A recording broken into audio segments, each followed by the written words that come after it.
날씨가 많이 추워졌습니다. 건강 관리에 더 많이 신경 써주시고 또 이렇게 오고 가시는 길에 또 감기 안 걸리시도록 따뜻하게 입고 오시면 좋을 것 같습니다.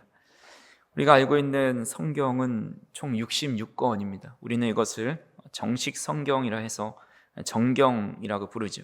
근데 66권 외에도 다른 외경들이 있습니다. 성경 외 문헌이 바로 외경인데 개신교와 카톨릭 또 정교에 따라서 용어와 또 인정 범위가 달라집니다.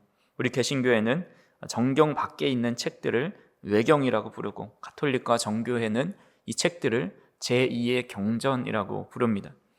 외경은 성경과 성경 사이의 역사적 배경과 또 신학적 개념을 이해하는 데 중요한 자료로 활용됩니다. 외경 중에 유디서라는 책이 있는데 그 책에 유디트라는 한 여인이 등장합니다. 그녀는 경건하고 지혜로운 과부로 하나님께서 세우신 용기 있는 구원자로 등장합니다. 고대 강한 폭군 느부갓네살은 자신의 명령을 따르지 않고 전쟁에 참여하지 않은 서방 국가들을 징벌하기 위해서 총사령관인 홀로페르네스라는 장군에게 모든 정권을 이임해서 군사 작전을 펼칩니다. 전쟁에 능했던 이 홀로페르네스는 파죽지세로 진격해서 유대의 도시 베툴리아를 포위합니다. 그는 무력 대신에 도시의 수도를 끊어서 물을 고갈시켜서 그들을 말라 죽이려는 그런 전술을 택합니다. 그러니까 물이 끊기니까 목마름과 포위되었다는 공포에 시달리던 백성들은 절망하게 되었고, 원로들은 나흘 안에 구원할 가망이 없으면 우리가 다 같이 항복해야겠다라고 백성들에게 선언합니다. 그 절망의 순간에 한 여인이 일어나서 말하기를 하나님을 시험하지 말라 하면서 그가 과부였는데 과부의 옷을 벗어던지고 율법에 따라 몸을 정결하게 하고 화려한 옷을 갈아입습니다. 그 여인의 이름이 바로 유디트입니다. 경건하고 지혜롭고 무엇보다 하나님께서 주신 믿음이 출중했던 여인이었는데 그 여인은 하녀 한 명을 데리고 적진 깊숙이 들어갑니다.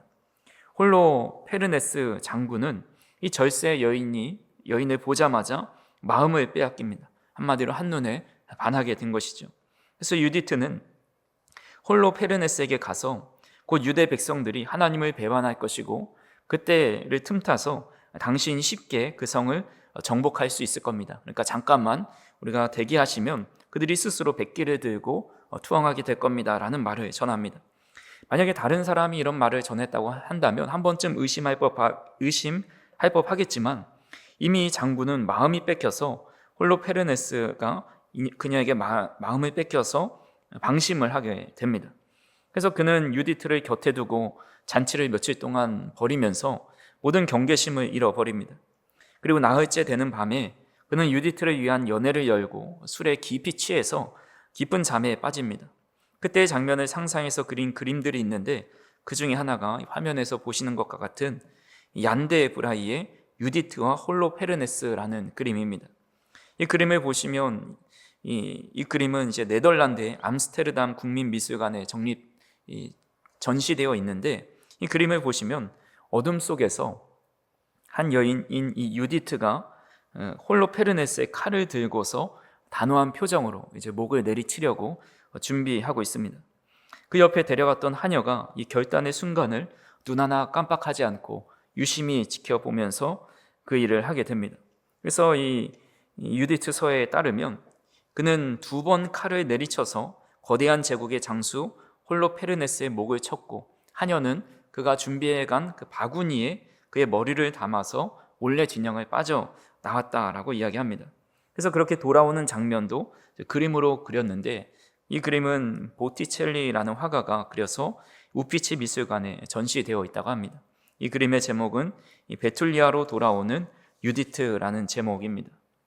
다음날 아침이 되어서 목이 잘린 시신을 발견한 아수르 군대는 혼란에 빠지게 되었고 베툴리아의 이스라엘 백성들은 그 틈을 타서 전투에 나서서 놀라운 승리를 거두게 됩니다. 그래서 이 여인의 결단과 믿음이 제국의 교만을 꺾게 되었고 유디트는 하나님의 도구로 또 민족의 영웅으로 믿음의 여인으로 영원히 남게 되었습니다. 그 후에 수세기가 지나서 17세기의 네덜란드 화가들이 강대국 스페인과 맞서 싸우게 되는데 그들의 자유와 신앙의 상징으로 이 유디트를 다시 생각하면서 그렸습니다. 그만큼 유디트의 이야기는 약한 자를 통해서 강한 자를 꺾으시는 그 하나님의 방식을 대대로 전한 사건이라고 할 수가 있습니다. 그리고 오늘 본문에서 이와 비슷한 여인이 등장하죠. 그림을 하나 보시면 이 야엘과 시스라라는 그림입니다. 이 자코포 아미고니라는 화가가 그렸는데 전에 우리가 보았던 그림과 좀 비슷하죠.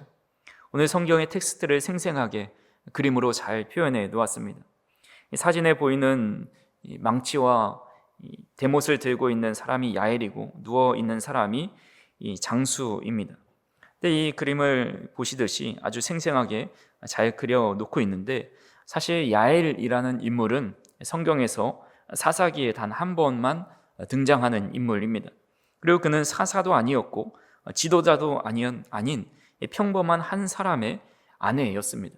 오늘 본문 17절에 그를 이렇게 소개합니다. 시스라가 걸어서 도망하여 겐사람 헤벨의 아내 야엘의 장막에 이르렀더니 이는 하솔 왕 야빈과 겐사람 헤벨의 집 사이에는 화평이 있음이라 라고 말씀합니다. 그러니까 야엘을 어떻게 소개하기를 겐사람 헤벨의 아내다라고 이야기합니다. 겐사람은 우리가 익히 창세기 때, 출애굽기 때 알고 있었던 민족입니다. 그들은 이스라엘 민족과 함께 살면서 밀접한 관계를 가지고 있었는데 그 시초가 바로 모세로부터 시작을 합니다. 모세는 이집트 왕실에 살고 있었지만 자신의 민족인 유대인들이 괴롭힘 당하는 것을 보고 이집트 사람을 죽이게 됩니다. 그리고 결국 그곳에 살지 못하고 결국 왕궁에서 도망쳐서 미디안 광야로 가게 되죠. 그곳에서 미디안 제사장인 이드로를 만나게 됩니다. 그리고 그곳에 이드로의 딸이 있었는데 십보라라는 딸과 결혼을 해서 결국 이드로의 사위가 되었습니다. 근데 이 이드로가 겐 사람이었다라는 거죠. 그래서 이드로를 가리켜서 몇 가지 이름이 등장하는데 출애굽기 2장에서는 루엘이라고 부르고 또 민수기와 사사기에서는 호밥이라고 부릅니다. 사사기 4장 11절에 보시면 모세의 장인 호밥의 자손 중 겐사람 헤벨이 떠나 게데스에 가까운 사난님 상수리 나무 곁에 이르러 장막을 쳤더라 라고 말씀하고 있습니다. 그러니까 모세의 장인 호밥이 이드로입니다. 그리고 호밥의 자손, 이드로의 자손 중 겐사람 헤벨이 있었는데 그의 아내가 바로 야벨이었다라는 겁니다.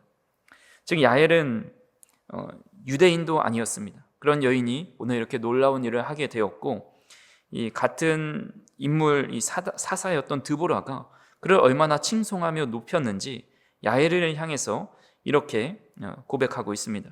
오늘 본문은 아니지만 이 사사기 5장 24절의 말씀을 보시면 겐사람 헤벨의 아내 야엘은 다른 여인들보다 복을 받을 것이니 장막에 있는 여인들보다 더욱 복을 받을 것이로다 라고 말씀하고 있습니다. 그러니까 야엘은 다른 여인들보다 복을 받을 것이다 라고 찬양을 합니다. 야엘이 무슨 일을 하였기를 다른 여인들보다 더 복을 받게 될 것이라고 고백을 하고 있는지 오늘 말씀을 통해 좀 더 구체적으로 살펴보고자 합니다. 먼저 오늘 말씀의 배경을 좀 살펴보아야 합니다. 야엘은 드보라라는 사사시대 때 존재했던 인물입니다. 에훗이라는 사사가 죽은 후에 이스라엘은 하나님 보시기에 악을 행하여서 하솔왕 야빈을 통해서 20년 동안 괴롭힘을 당하게 됩니다. 하솔은 가나안 족속 중에 한 명이었는데 나중에 가나안 왕 야빈이라고 말을 하기도 하고 또 하솔 왕 야빈이라고 표현하기도 합니다. 그때 하나님은 여선지자 드보라를 세우셔서 납달리 지파 바락이라는 사람을 불러서 하나님의 뜻을 전합니다. 사사기 4장 6절과 7절에 보시면 드보라가 사람을 보내어 아비노함의 아들 바락을 납달리 게데스에서 불러다가 그에게 이르되 이스라엘의 하나님 여호와께서 이같이 명령하지 아니하셨느냐? 너는 납달리 자손과 스불론 자손 10,000명을 거느리고 다볼 산으로 가라. 내가 야빈의 군대 장관 시스라와 그의 병거들과 그의 무리를 귀손 강으로 이끌어 내게 이르게 하고 그를 내 손에 넘겨주리라 하셨느니라 라고 말씀합니다. 여호와께서 대적을 내 손에 넘겨주겠다 하나님의 말씀을 그대로 바락에게 이야기합니다.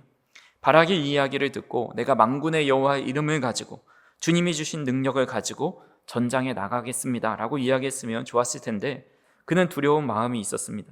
그 말을 온전히 믿지 못해서 드보라에게 당신이 나와 함께 가지 않으면 나는 가지 않겠습니다 라고 말을 하면서 사람을 의지하는 모습을 보게 됩니다. 그러자 드보라가 9절에 이렇게 이야기합니다. 같이 한번 읽어보겠습니다. 이르되 내가 반드시 너와 함께 가리라. 그러나 내가 이번에 가는 길에서는 영광을 얻지 못하리니 이는 여호와께서 시스라를 여인의 손에 파실 것임이니라 하고 드보라가 일어나 바락과 함께 게데스로 가니라. 내가 너와 함께 가긴 할 것이지만 내가 결국은 영광을 얻지 못하고 한 여인이 그 영광을 얻게 될 것이다 라고 말을 합니다. 하나님의 도우심으로 드보라와 바락이 야빈의 군대 장관이었던 시스라를 크게 이기게 되고 시스라는 병거를 버리고 걸어서 도망치게 됩니다. 그리고 도망친 곳이 바로 겐 사람 헤벨의 아내 야벨의 장막이었고 야엘은 그를 환대하면서 맞이해 줍니다. 하지만 그가 긴장을 풀고 잠든 사이에 결국 그를 죽이게 되었고 그로 인해서 이스라엘은 40년 동안 평안을 얻게 됩니다. 어떻게 야엘은 더욱 복을 받고 이렇게 최후의 영광을 얻게 될 수 있었는지 두 가지를 살펴보고자 합니다. 첫 번째로 야엘은 하나님의 편에 서 있어서 더욱 복을 받은 사람이 될 수 있었습니다. 오늘 본문 17절을 우리 다시 한번 읽어보겠습니다. 시스라가 걸어서 도망하여 겐 사람 헤벨의 아내 야엘의 장막에 이르렀으니 이는 하솔 왕 야빈과 겐 사람 헤벨의 집 사이에는 화평이 있음이라. 아멘. 하솔의 왕 야빈의 군대 장관이었던 시스라는 추격을 받고 있을 때 겐 사람 헤벨의 집에 찾아갑니다.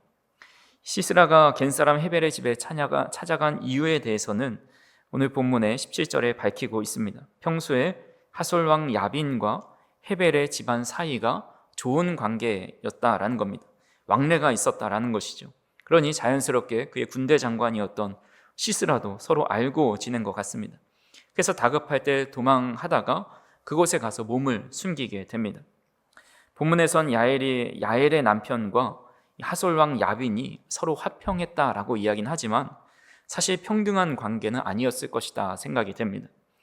야빈은 하솔의 왕이었고 또 헤벨은 아무런 직위도 없는 평범한 사람이었기 때문입니다.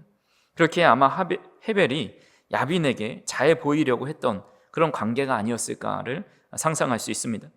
그렇게 남편이 잘 보이려고 했고 왕과 화친을 맺기 위해 노력했다면 아마 그의 부인이었던 야엘도 남편 못지않게 왕비에게 잘 보여야 했고 또한 여러 가지로 도움을 주었을 겁니다.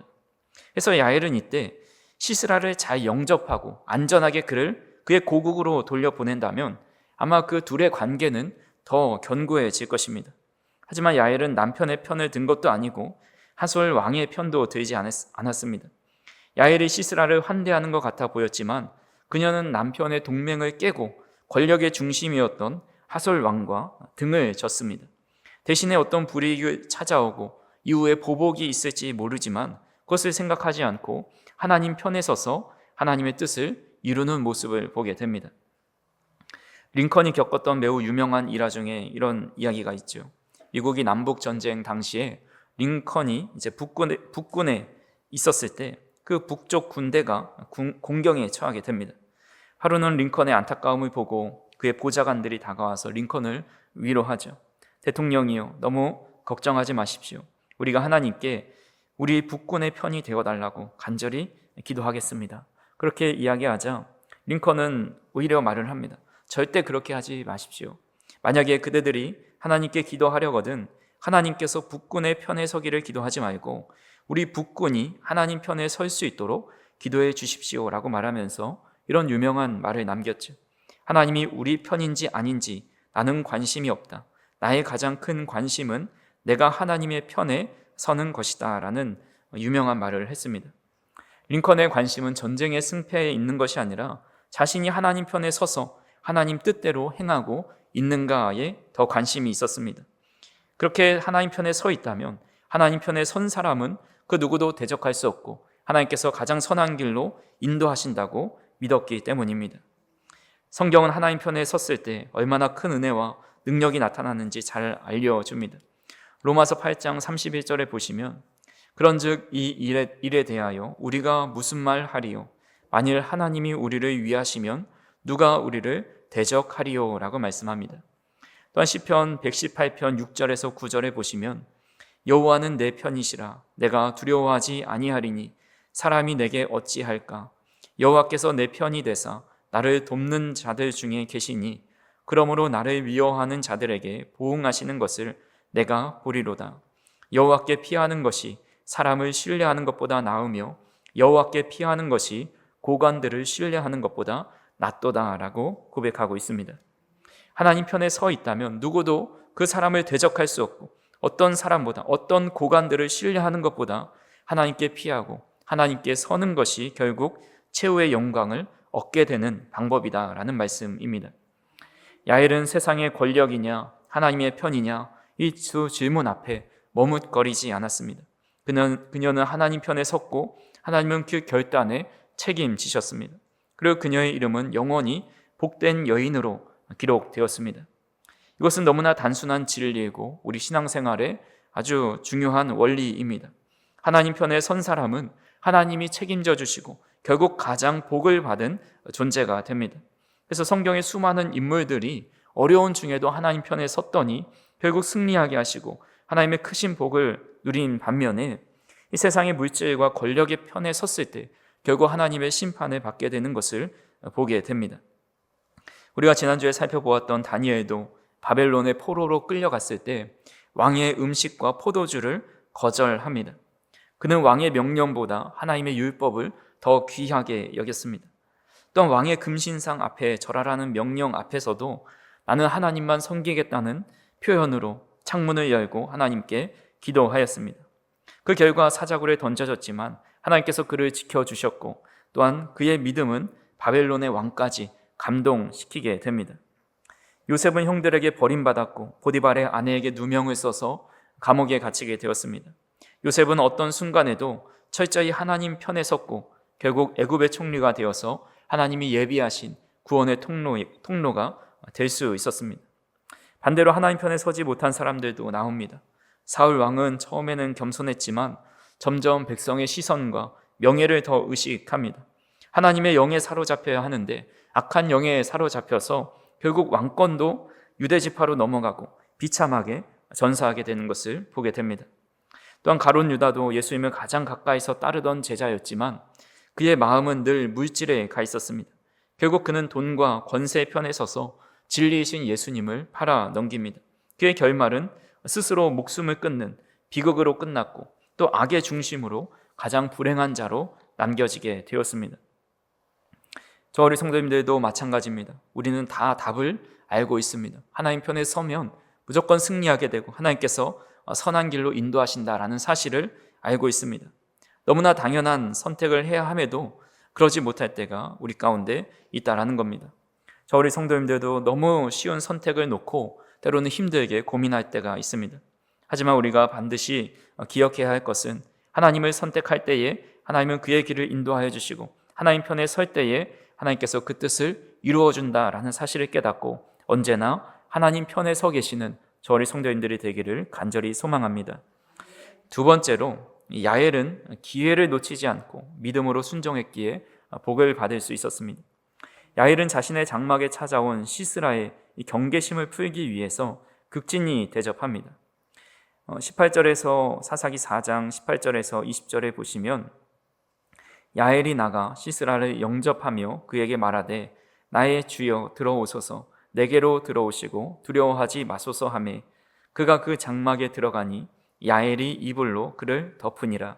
시스라가 그에게 말하되 청하노니 내게 물을 조금 마시게 하라. 내가 목이 마르다 하매 우유 부대를 열어 그에게 마시게 하고 그를 덮으니 그가 또 이르되 장막문에 섰다가 만일 사람이 와서 내게 묻기를 여기 어떤 사람이 있느냐 하거든 너는 없다 하라 하고 라고 성경은 말씀하고 있습니다.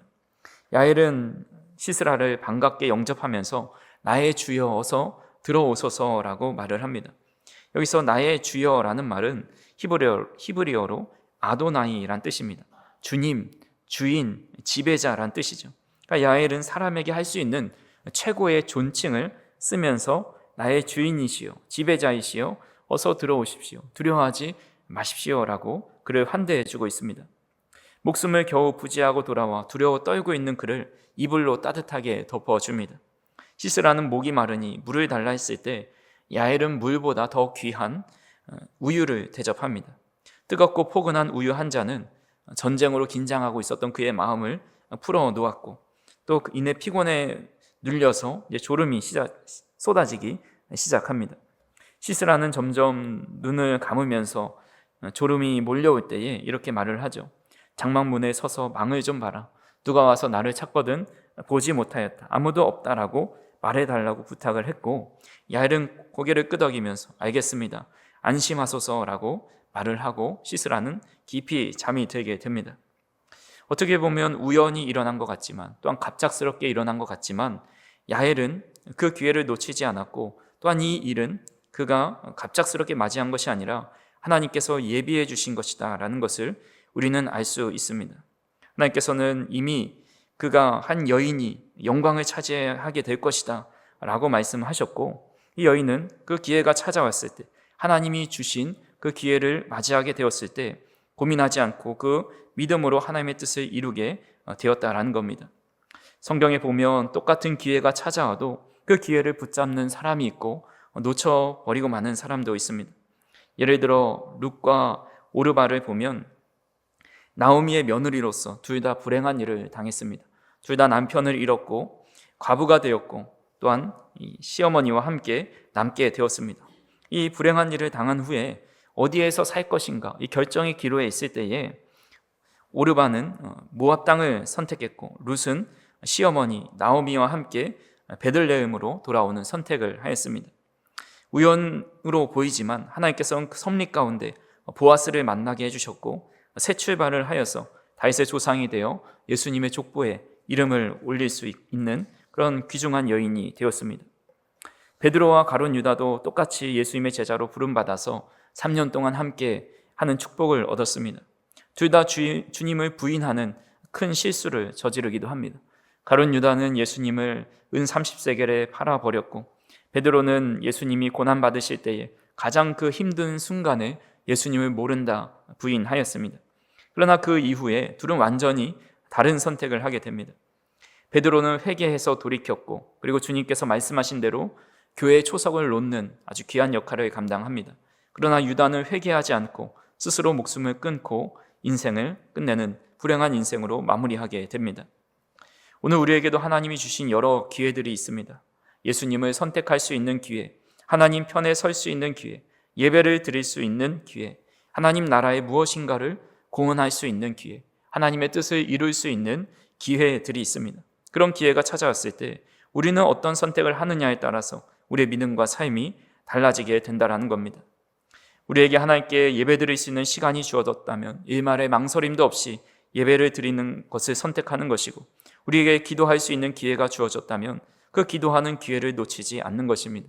하나님 나라를 위해 수고할 수 있는 기회가 주어졌다면 그 환경과 기회 속에서 망설임도 없이 그것을 선택하는 것이 바로 야엘의 결단과 선택이라 할 수가 있습니다. 또한 그 야엘의 선택 안에는 믿음이 있음을 보게 됩니다. 어떤 분들은 야엘이 매일 장막을 치며 살았기 때문에 말뚝 박는 것이 매우 익숙하고 숙달되었기 때문에 그 시스라의 머리를 한 번에 관통한 것이다 라고 말을 하기도 합니다.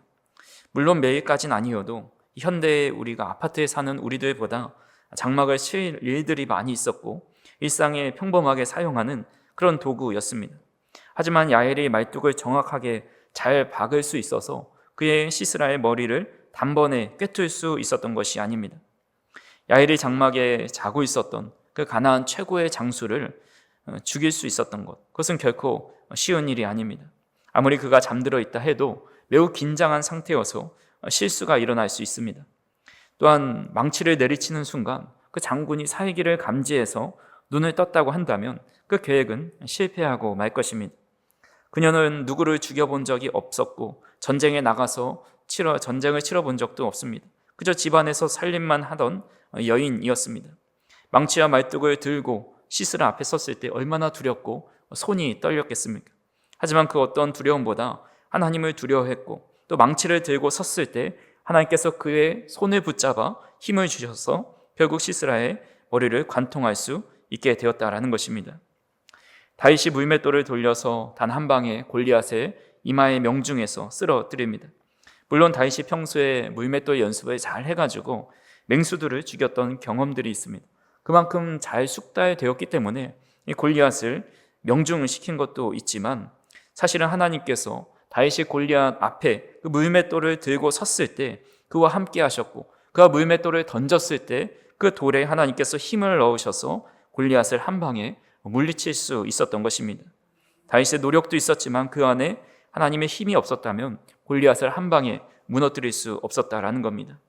그러니까 야훼도 또 다윗도 그가 손에 익은 일상의 무기를 가지고 승리한 것이 아니라 하나님의 뜻을 따르려고 말뚝과 망치를 들고 믿음으로 나갔더니 물맷돌을 들고 믿음으로 나갔더니 그 이후부터 하나님께서 힘을 주셔서 귀한 사역을 감당하게 하셨다라는 겁니다.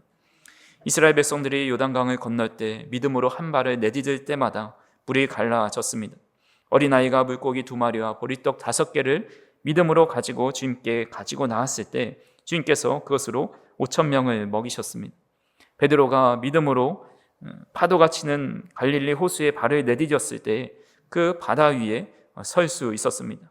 그렇게 믿음으로 결단하며 믿음의 발을 내디딜 때에 하나님은 나머지의 모든 것을 역사해 주십니다.